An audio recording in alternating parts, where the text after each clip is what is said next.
ដាមនូសាខនប្រធានក្រុមប្រឹក្សាខេត្តកណ្ដាលបានណែនាំដល់កងកម្លាំងមានសមត្ថកិច្ចនិងអាជ្ញាធរមូលដ្ឋានត្រូវបន្តពង្រឹងការងារសន្តិសុខសណ្ដាប់ធ្នាប់សាធារណៈដើម្បីទប់ស្កាត់បទល្មើសនានានិងសម្រាប់រដូវបុណ្យចូលឆ្នាំខាងមុខនេះការណែនាំបែបនេះក្នុងឱកាសដែលឯកឧត្តមអញ្ជើញដឹកនាំកិច្ចប្រជុំសាមញ្ញក្រុមប្រឹក្សាខេត្តលើកទី22អាណត្តិទី4នៅព្រឹកថ្ងៃទី12ខែមីនាឆ្នាំ2026ដោយបានការអញ្ជើញចូលរួមពីសំណាក់ឯកឧត្តមតាំងមេងលៀនអភិបាលរងខេត្តកណ្ដាលតំណាងឯកឧត្តមគួចចម្រើនអភិបាលខេត្តឯកឧត្តមលោកជំទាវសមាជិកក្រុមប្រឹក្សាខេត្តឯកឧត្តមលោកជំទាវអភិបាលរងខេត្តមន្ទីរអង្គភាពជុំវិញខេត្តផងដែរឯកឧត្តមក៏បានបន្តទៀតថាចំពោះបញ្ហាការឡើងថ្លៃប្រេងសាំងឯកឧត្តមក៏បានស្នើដល់អាជ្ញាធរមូលដ្ឋានក៏ដូចជាមន្ទីរជំនាញពាក់ព័ន្ធក្តាប់ឲ្យបាននៅស្ថានភាពនេះថាតើស្ថានីយ៍ឬដេប៉ូប៉ុន្មានដែលដំណើរការនិងស្ថានីយ៍ឬដេប៉ូណាដែលមិនដំណើរការនិងស្ថានីយ៍ឬដេប៉ូណាដែលលក់តម្លៃលើសពីការកំណត់របស់ក្រសួងពាណិជ្ជកម្មឯកឧត្តមប្រធានក្រុមប្រឹក្សាខេត្តបានបញ្ជាក់បន្ថែមថាចំពោះមុខសភាពការនេះរាជរដ្ឋាភិបាលកម្ពុជាក្រោមការដឹកនាំរបស់សម្ដេចមហាបវរធិបតីហ៊ុនម៉ាណែតនាយករដ្ឋមន្ត្រីនៃព្រះរាជាណាចក្រកម្ពុជាបានបង្កើនការធ្វើសកម្មភាពការទូតយ៉ាងខ្លាំងក្លាតាមរយៈដំណើរទស្សនកិច្ចការចូលរួមប្រជុំលើកដំបូងរបស់ក្រុមប្រឹក្សាសន្តិភាពនៅសហរដ្ឋអាមេរិកនិងកិច្ចប្រជុំជាច្រើនទៀតនៅសហរដ្ឋអាមេរិកនិងសហភាពអឺរ៉ុបបើទោះបីសភាពការសកលលោកពុំមានសន្តិភាពទាំងផ្នែកនយោបាយយោធាសន្តិសុខនិងសេដ្ឋកិច្ចបញ្ហាសង្គ្រាមនៅមជ្ឈិមបូព៌ានិងប្រទេសថៃមានការឈ្លានពានលើយើងក្តី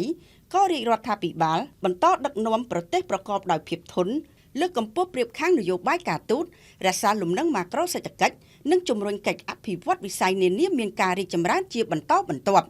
ឯកឧត្តមនូសាខនប្រធានក្រុមប្រឹក្សាខេត្តបានកោតសរសើរនិងវាយតម្លៃខ្ពស់ដល់គណៈអភិបាលខេត្តមន្ទីរអង្គភាពជុំវិញខេត្តនិងអាជ្ញាធរគ្រប់លំដាប់ថ្នាក់ដែលបានយកចិត្តទុកដាក់ខិតខំប្រឹងប្រែងបំពេញការងារប្រកបដោយការទទួលខុសត្រូវខ្ពស់និងកិច្ចខិតខំប្រឹងប្រែងក្នុងការដោះស្រាយបញ្ហាប្រឈមនានា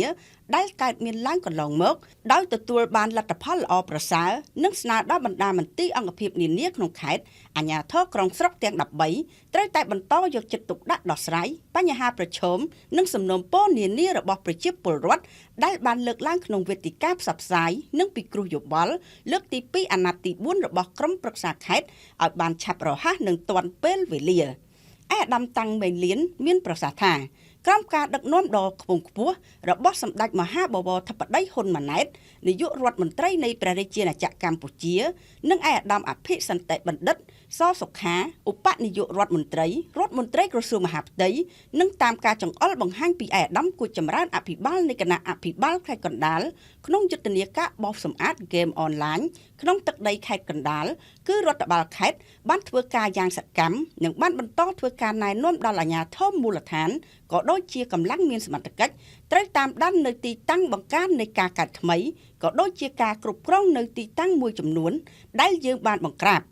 ពាក់ព័ន្ធនឹងករណីគ្រោះថ្នាក់ចរាចរណ៍រដ្ឋបាលខេត្តនឹងរៀបចំដាក់គោលដៅត្រួតពិនិត្យចរាចរណ៍ដើម្បីកាត់បន្ថយការកើនឡើងដោយគ្រោះថ្នាក់ចរាចរណ៍ហើយរដ្ឋបាលខេត្តនឹងបន្តធ្វើការចែកបានកម្មសិទ្ធិដីធ្លីជូនដល់ប្រជាពលរដ្ឋឲ្យបានគ្រប់ភូមិឃុំទាំងអស់